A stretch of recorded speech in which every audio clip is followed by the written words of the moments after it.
Welcome to Let Me Fix This. Enjoy the video. You start by confirming the precise error message and when the last backup failed. This tells you whether it's storage, permission, or network related. Next, check free space on target media, verify file permissions, and that you have admin rights.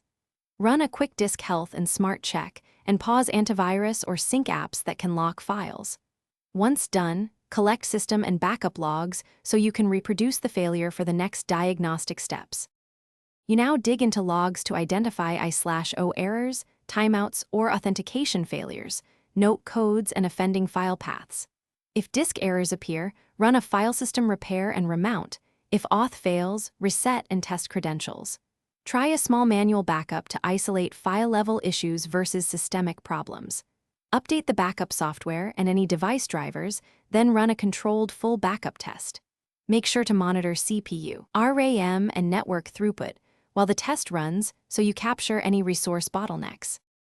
You finish by rerunning the full backup and verifying checksums or the backup index to confirm data integrity.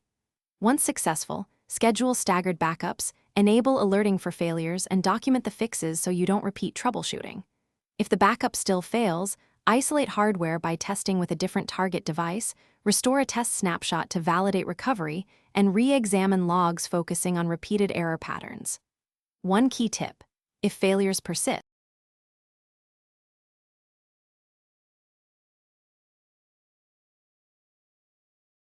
Thanks for watching. If you found this helpful, don't forget to like and subscribe.